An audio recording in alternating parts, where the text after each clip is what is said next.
Bonjour à tous, bravo pour l'organisation de cette journée. Merci de m'avoir invité, j'en suis très, très heureux et voilà, c'est ma petite façon à moi de contribuer à vous soutenir. Je vais dire trois mots pour me présenter, pas pour le plaisir de parler de moi, mais pour rappeler deux, trois choses qui sont fondamentales pour comprendre d'où je parle.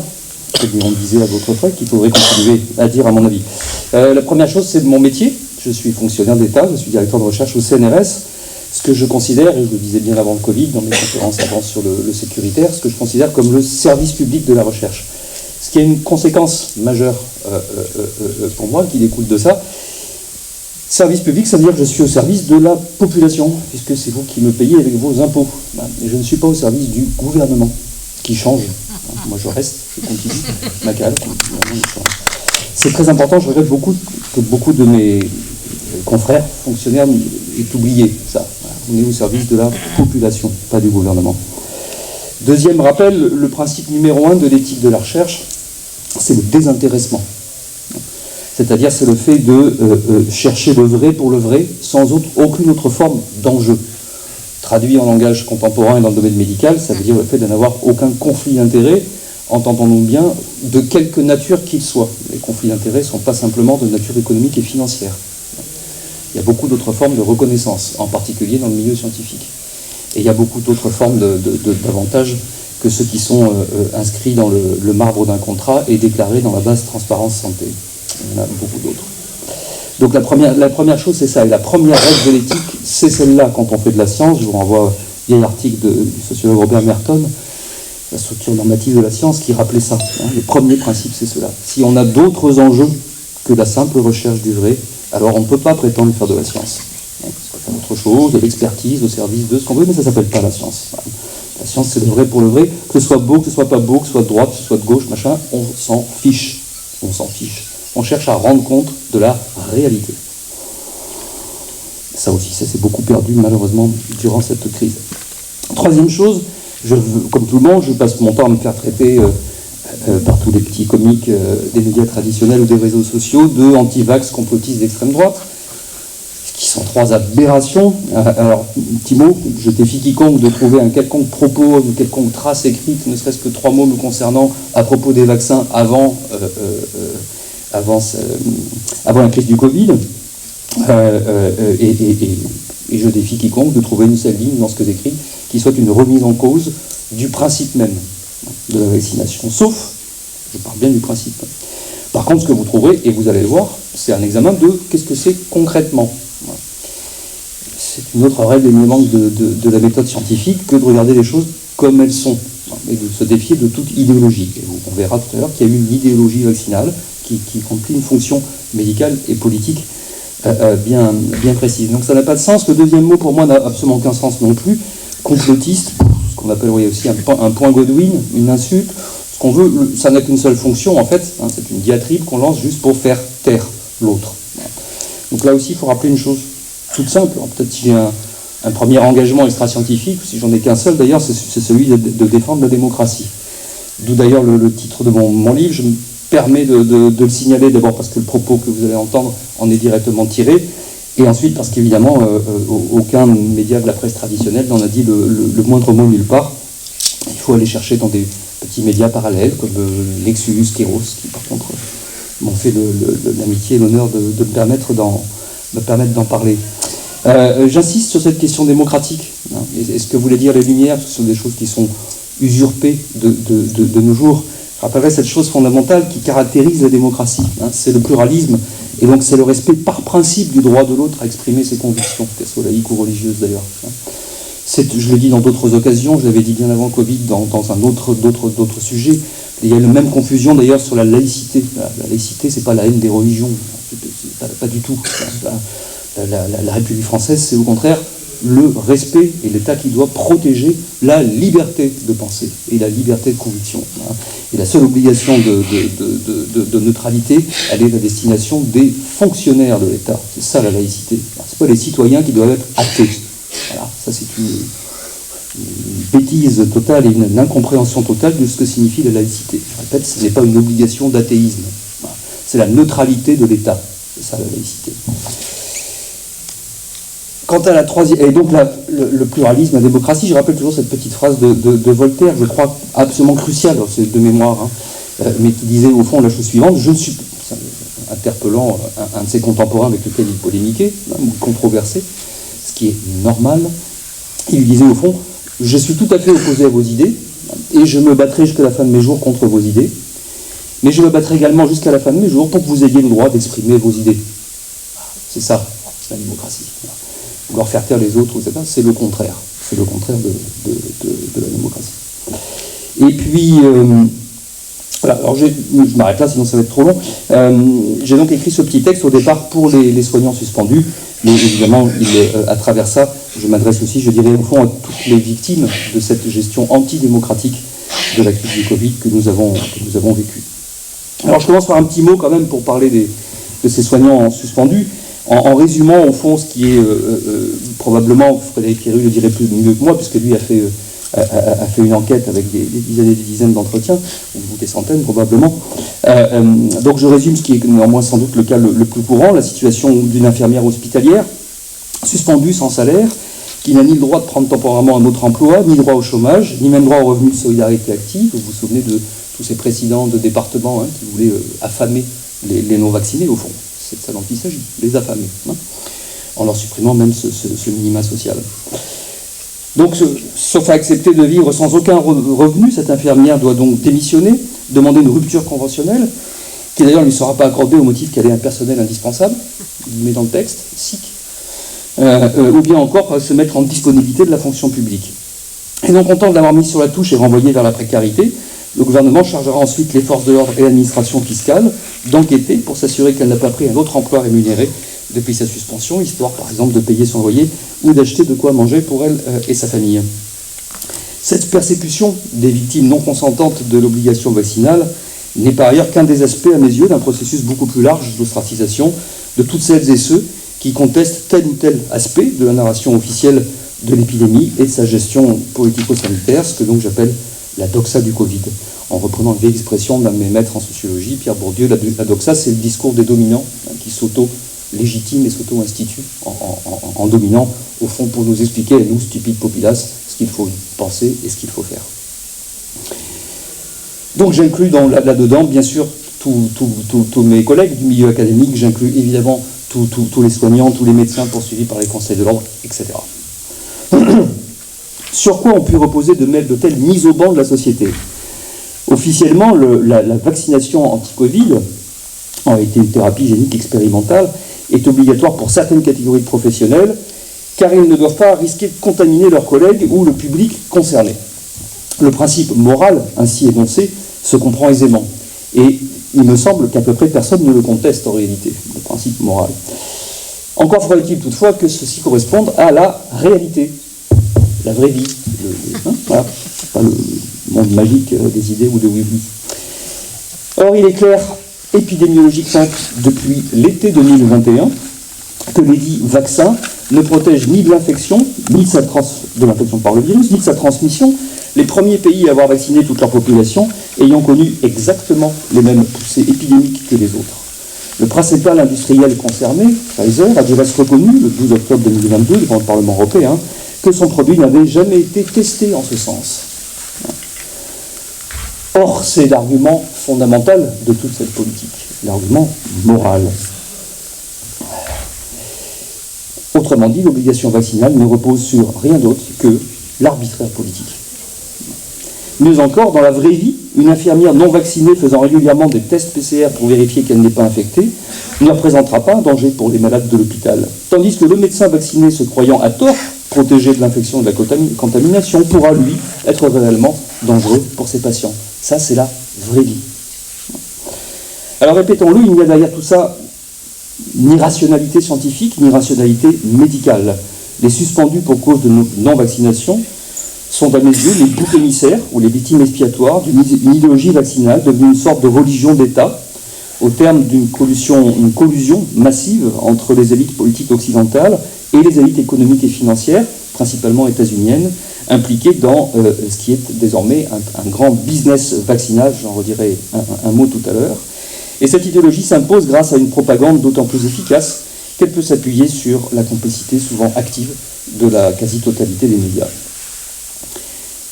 À mes yeux, le caractère idéologique, dans certains cas on pourrait presque dire quasi religieux, de ces phénomènes permet de comprendre la facilité avec laquelle, d'une part, des principes éthiques que l'on croyait essentiels sont piétinés, l'inviolabilité du corps humain, le consentement libre et éclairé. D'autre part, les objections les plus simples et pragmatiques sont méprisées, le manque de soignants, le recours régulier des professionnels étrangers, la réduction continue de l'offre de soins, la très faible efficacité et la dangerosité des vaccins anti-Covid, etc., etc. Alors comment penser, au fond, c'est une question que je me suis honnêtement posée à travers cette crise, comment penser ce retour, au fond, de telles vieilles idéologies d'État, ou même religions d'État, que l'on croyait disparues, en réalité. Durant le mois de février 2020, lorsque tout le monde se mettait à parler du coronavirus, j'avais été frappé et agacé, je dois dire, par la fréquence des références à un classique de la littérature française, La peste de Camus, 1947. Et je voyais ça dans les articles des journalistes, des écrivains, et puis de certains collègues universitaires. Voilà. Au fond, tout le monde y allait de ça. Vous savez, la petite citation de Camus qui disait bien. Bon. Ce qui m'agaçait n'avait évidemment rien à voir avec la qualité et l'intérêt de ce classique de la littérature française, mais ça tenait au fond à cet usage un peu snob qui en était fait. Voilà, relire pour placer une petite citation. Il m'a très vite semblé, quant à moi, que s'il y avait un grand auteur français qu'il fallait relire, c'était pas Camus, c'était Michel Foucault. Dans Surveiller et punir, Foucault a décrit ce qu'il appelle le rêve politique de la peste, c'est-à-dire, c'est le rêve étatique, d'une disciplinarisation absolue des corps et des esprits au nom de la raison médicale. Le cite Foucault, c'est la pénétration du règlement jusque dans les plus fins détails de l'existence. Toute la pensée de Foucault tournait autour de cette constitution de l'État, puis du capitalisme, à travers la volonté de dominer, de discipliner non seulement les esprits, mais aussi les corps. Et l'incroyable gestion politico-sanitaire de la crise du Covid, en réalité, un virus d'ailleurs, qu'il faut le rappeler, a été bien moins dangereux que la plupart des grandes maladies infectieuses du passé, aurait, je pense, sans doute épouvanté Foucault. C'était quelque part une sorte d'aboutissement de ce biopouvoir qu'il considérait comme une forme de totalitarisme à combattre. Alors, je viens de prononcer le mot totalitarisme, entendons-nous sur les mots, parce qu'ils sont souvent, à mon sens, des mots et des concepts utilisés à tort et à travers. Dans le langage courant et dans la pensée politique simpliste qui règne actuellement dans le débat public, simplette même je dirais, le totalitarisme est généralement conçu comme un régime politique dans lequel un parti unique impose par la contrainte sa volonté à toute la société. Il est dès lors commode de lui opposer le modèle de la démocratie représentative, dans laquelle la libre compétition électorale garantirait la liberté des citoyens. Or, c'est là une conception particulièrement simpliste et réductrice, et qui confond en réalité dictature et totalitarisme. Ce dernier, le totalitarisme, a été analysé de façon bien plus profonde par Foucault, mais aussi par Hannah Arendt, bien sûr, pour citer que ces deux esprits. Et Hannah Arendt a rappelé depuis très longtemps que le totalitarisme est bien plus qu'un régime politique. C'est encore une fois un projet de domination totale du corps et de l'esprit des citoyens, les transformant en une espèce de masse indifférenciée. C'est un système dans lequel, je cite Hannah Arendt, les hommes sont devenus superflus. En ce sens, un autre grand penseur qu'il faut absolument relire sur cette question-là, sur le totalitarisme, c'est George Orwell.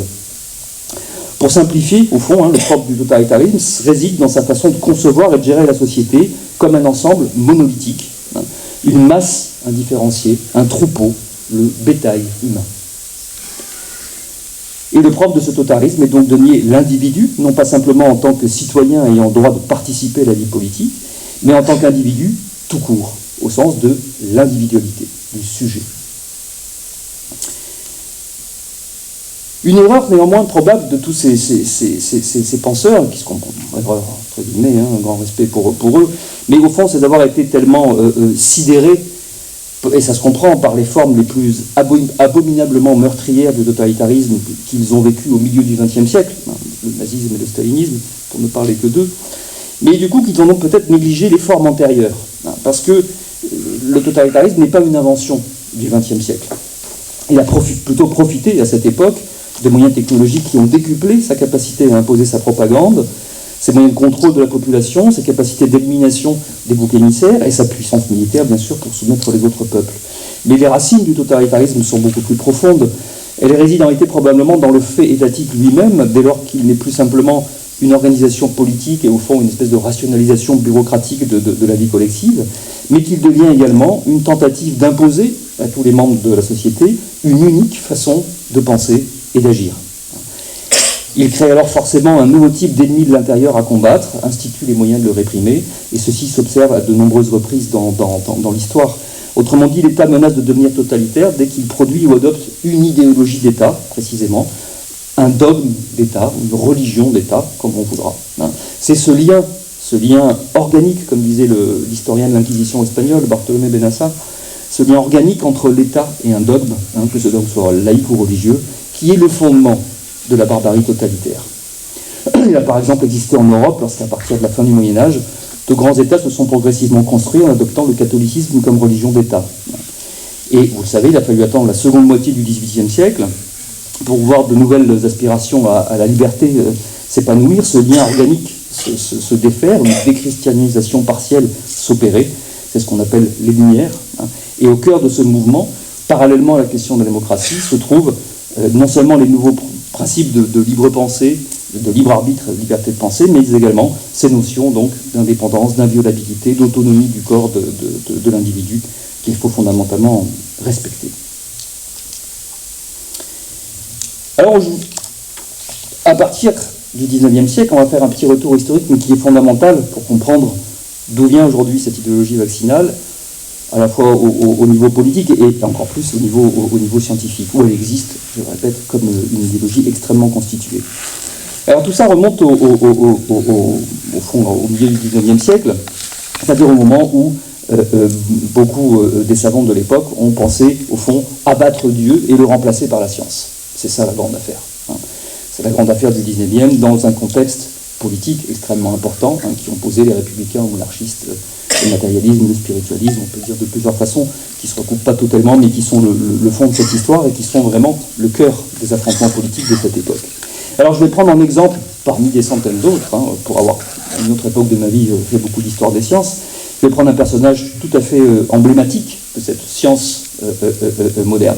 En l'occurrence, je vais prendre le personnage de Marcellin Berthelot, qui était à la fois un chimiste très reconnu à son époque, qui était secrétaire perpétuel de l'Académie des sciences pendant plus d'un quart de siècle, et un homme politique par ailleurs. En 1884, voilà le genre de déclaration enflammée qu'il pouvait faire. Je le cite, c'est un peu long, mais vous allez voir que, à mon sens, ça permet de bien comprendre ce qui se joue encore aujourd'hui au fond de cette idéologie. Je n'ai pas encore prononcé le mot, mais ce que je veux vous montrer, c'est quelle est la nature du scientisme qui se cache derrière tout ça, et qui envahit aujourd'hui mon univers professionnel, celui de la recherche scientifique. Je cite Berthelot, on est en 1884, donc il y a 140 ans. Un jour viendra où chacun emportera pour se nourrir sa petite tablette azotée, sa petite motte de matière grasse, son petit morceau de fécule ou de sucre, son petit flacon d'épices aromatiques accommodé à son goût personnel. Tout cela sera fabriqué économiquement, en quantité inépuisable par nos usines. Tout cela indépendamment des saisons, de la pluie, de la sécheresse, de la chaleur, de la gelée, etc. Tout cela enfin exempt de tous ces microbes pathogènes, origine des épidémies, ennemis de la vie humaine. Ce jour-là, la chimie aura accompli dans le monde une révolution radicale dont nul ne peut calculer la portée. Il n'y aura plus ni champs couverts de moissons, ni vignobles, ni prairies remplies de bestiaux. L'homme gagnera en douceur et en moralité, parce qu'il cessera de vivre dans le carnage et la destruction des créatures vivantes. Donc 140 ans plus tard, on reste, me semble-t-il, sidéré par une telle foi benoîte dans le progrès infini. On est sidéré parce que d'abord, au vu de l'histoire du XXe siècle, on ne voit pas très bien en quoi la science aurait permis aux humains de gagner en douceur et en moralité. Pas trop. Ensuite, parce que l'industrialisation progressive de tout ce que nous consommons se fait au contraire au prix d'un accroissement continu du carnage et de la destruction des êtres vivants dont parlait Berthelot. Rappelons que nous vivons actuellement la 6e extinction du vivant. Au fond de cette dramatique naïveté se trouve donc le cœur du scientisme, cette religion de la science inventée par les Européens au XIXe siècle, qui repose au fond sur l'idée que la science ne va pas seulement expliquer la totalité du réel, elle va aussi régler l'ensemble des problèmes philosophiques et moraux posés par la vie des humains en société. C'est là que se situe le problème, le ver dans la pomme. Il s'agit en effet d'une erreur majeure, et la science qu'il leur appelait sans la conscience, pas simplement la ruine de l'âme, comme disait Rabelais, dans un sens qui n'est pas tout à fait d'ailleurs celui qui est le plus usité, mais elle conduit surtout à certains égards à la destruction physique et morale de l'humanité. Et c'est pourquoi l'éthique ne devrait jamais être réduite à ce qu'elle est aujourd'hui, et je le vois bien dans mon métier, une espèce de supplément d'âme dans la formation et dans l'exercice de l'activité, un petit formulaire d'éthique qu'on doit signer à la fin du contrat en annexe D de la page 223. Elle devrait au contraire, l'éthique, se situer au cœur de tout cela, dans la mesure où le pouvoir de transformer le monde que donne la science ne devrait jamais être séparé de la responsabilité que cela implique pour le présent comme pour le futur, disons en Jonas. Et tout dans cette affaire du Covid nous ramène en fait à l'éthique, depuis l'histoire, l'origine de l'histoire, l'origine artificielle du virus, les manipulations génétiques à la recherche des gains de fonction, jusqu'à la fin supposée de l'histoire, le pseudo-miracle vaccinal issu de la nouvelle technologie de l'ARN messager, en passant par le déni du soin des malades et par l'abandon des plus anciens dans les EHPAD, et en terminant par cette mise au banc de ces salauds de non-vaccinés, regroupés artificiellement dans l'expression anti-vax, servant, elle, à dégrader intellectuellement et moralement les responsables de ce qui est appelé en langage savant l'hésitation vaccinale. Tandis que les industriels, leurs affidés, des politiciens, des fonctionnaires, des scientifiques, les idiots utiles qui les protègent, la plupart des journalistes, une partie des médecins et d'autres professionnels de santé, des universitaires également, ne cessent de vanter des technologies révolutionnaires, appelées à délivrer progressivement l'humanité de toutes les maladies grâce à la technologie. La réalité n'a rien à voir avec ces enfantillages. La méfiance contemporaine d'une partie des citoyens à l'égard du récit enchanté du miracle vaccinal me semble procéder principalement, non pas de convictions religieuses ou idéologiques, mais me semble pour beaucoup, et notamment pour les professionnels de santé, procéder de constats pragmatiques, tels que les échecs et scandales de précédentes campagnes générales de vaccination. Songeons à l'hépatite B au milieu des années 90, à la grippe A ou H1N1 en 2010, à l'épidémie de dengue après 2014 et au Dengxavia de Sanofi, etc.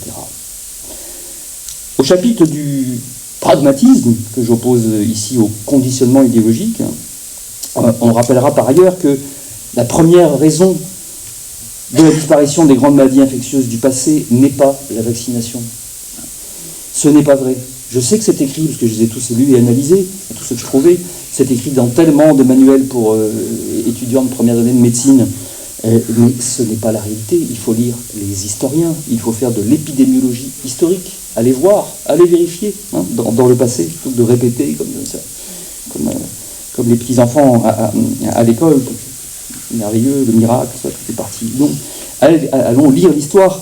Et quand on le fait, me semble-t-il, une première leçon qu'on en tire ici, c'est que la disparition des grandes maladies infectieuses du passé n'est pas due fondamentalement à la vaccination, mais à l'amélioration des conditions de vie, de travail, d'alimentation, d'hygiène, à l'évacuation, au traitement des eaux usées, l'accès à l'eau potable, ces choses aussi fondamentales. Rappelons par ailleurs que de nombreuses grandes maladies infectieuses de notre époque, soit n'ont jamais trouvé de vaccin, c'est le cas du paludisme, la tuberculose, du sida, soit font l'objet de campagnes annuelles de vaccination qui sont très peu efficaces, pour ne pas dire plus, du fait notamment des mutations permanentes des virus. C'est le cas de la grippe saisonnière et ce sera le cas du Covid. Alors j'en viens progressivement à la conclusion de quoi au fond l'idéologie vaccinale est-elle le nom, on pourrait dire comme ça. Derrière cette question des victimes se cache en réalité donc celle, à mon sens, de l'idéologie. Le discours qui archi-domine le débat public se résume au fond en 4 mots. Le vaccin, c'est bien. Si on voulait prolonger, on en rajouterait 3 autres, et Raoult, c'est Prout. C'est ça le niveau du débat public aujourd'hui, mesdames et messieurs, à mes yeux. C'est ce niveau-là. C'est dramatique. Pourquoi se trouve-t-il au moins si peu de scientifiques ou de médecins pour reconnaître cette chose basique, êtes-vous pour ou contre les vaccins, est une question qui n'a pas de sens. Il n'a pas de sens. Mais tout aujourd'hui est ramené à ces manichéismes des petits-enfants. Le monde est divisé fondamentalement entre ni gentil ni méchant. Et c'est une catastrophe. J'insiste beaucoup sur, encore une fois, mon propos ne tombe pas du ciel, ne sort pas d'une grotte, ne découle d'aucune préconviction, prénotion, idéologie, laïque, religieuse, quelle qu'elle soit. Non. Par contre, tout je lis, passe mes journées, je suis payé pour faire ça. Et même les plus grands miracles annoncés de l'histoire de la vaccination, quand on va regarder de près, me semble-t-il, n'ont pas eu lieu. Même la fameuse variole, prise systématiquement en exemple cardinal, qui aurait soi-disant disparu, comme l'aurait entériné l'ONU dans son rapport de 1980. Écoutez, moi j'ai lu le rapport de 1980 de l'OMS, rapport de la Commission mondiale pour la certification de l'éradication de la variole, le 13 mars 1981. Et moi j'y lis, page 32, que les campagnes d'éradication reposant entièrement ou essentiellement sur la vaccination de masse ne furent couronnées de succès que dans quelques pays, mais échouèrent dans la plupart des cas. Et quand on lit l'intégralité du rapport, elles échouèrent. Pourquoi? Les différences entre les pays sont principalement celles que je signalais tout à l'heure. Les conditions de vie, les conditions d'hygiène, l'accès à l'hôpital, l'existence de structures de santé, l'existence d'hôpitaux dans lesquels un minimum de règles d'hygiène. Déjà au lendemain de la Première Guerre mondiale, bon, je vais vous passer ça, sinon ça va être trop long. J'insiste sur cette épidémiologie historique qui est fondamentale. À ma connaissance, il y a le nombre de personnes qui s'intéressent à ça en France se compte sur les doigts d'une seule main. Vous voyez le décalage, là encore, qui existe entre l'armée des gens qui parlent des vaccins sans savoir de quoi il s'agit, et le nombre de personnes qui véritablement font de la recherche empirique sur la question. Autre comme le biologiste, observe réellement et tente d'évaluer l'impact. Il faut faire pour ça de l'épidémiologie historique. Le meilleur vulgarisateur de ça, c'est le docteur Michel Delorgeride, qui le fait très bien en France. Alors au 19e et au 20e, cette idéologie a été essentiellement, l'idéologie vaccinale, a été essentiellement celle du corps... Je suis trop long, faut que je conclue, faut que je coupe. Oui, bientôt. Ça marche. Cette idéologie scientiste, ce pseudo-miracle vaccinal et tout ce qui en a découlé, c'est donc quelque chose qui s'est, au fond, mis en place à la fin du 19e siècle dans une alliance entre l'État et la médecine, qui a pris beaucoup de profondeur, qui a évidemment impacté aussi l'école, une pédagogie. L'État a voulu mettre en place une pédagogie, au fond, de la vaccination. Il a par ailleurs étendu ça à toutes les régions du monde sur lesquelles il avait de l'autorité. Et Dieu sait que les vaccins ont été aussi testés partout dans les colonies. Comme l'a écrit un historien aussi, Pierre Guiral, les vaccins ont été aussi un des principaux agents permettant de tenir ce fameux discours sur les bienfaits de la colonisation. Là aussi, il faut lire les travaux des historiens sur ce qui se passait réellement à cette époque. Je ne peux pas y insister ici. Je veux juste dire ici qu'un troisième acteur existait déjà à la fin du 19e siècle, mais n'était pas dominant. Alors qu'aujourd'hui, ce troisième acteur est de plus en plus dominant. C'est l'acteur économique. Car derrière l'idéologie vaccinale se cache désormais un des plus importants business qui se puisse concevoir. La raison est très simple, et celui qui est aujourd'hui devenu quasiment ex aequo avec les États-Unis, le premier financeur de l'Organisation mondiale de la santé, à savoir Bill Gates, l'avait clairement énoncé dans une interview à CNBS, c'est la chaîne spécialisée dans l'information économique et financière américaine, le 23 janvier 2019.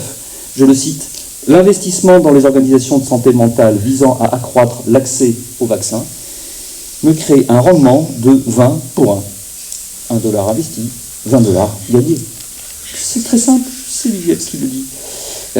De là le déploiement de ces stratégies industrielles depuis la fin des années 80, stratégies de production bien sûr, mais aussi de propagande et de trafic d'influence à destination des politiques, des scientifiques et des médecins participant aux agences de santé publique nationales et internationales et des médias, à commencer par les grandes agences de presse comme l'AFP pour le monde francophone. Enfin, pour certains, ce nouvel investissement dans l'Eldorado vaccinal s'articule avec le développement de l'intelligence artificielle et s'accompagne d'une nouvelle idéologie de type religieux, ce qu'on nomme le transhumanisme, qui voit dans le progrès technologique, biotechnologie, nanotechnologie, etc., l'intelligence artificielle, etc., la promesse d'une délivrance, au fond, du corps humain des maladies, voire de la mort elle-même. En s'affranchissant de toute barrière éthique dans la manipulation du vivant, ce dernier avatar du scientisme rejoint ainsi, dans une longue liste, au fond, le racialisme du XIXe siècle, l'eugénisme de la première moitié du XXe siècle, dans le musée des horreurs, imaginé au nom de la science et au nom du progrès, mais qui finissent invariablement par piétiner les principes d'égalité et de dignité des êtres humains qui sont au fondement des droits de l'homme. Merci pour votre attention.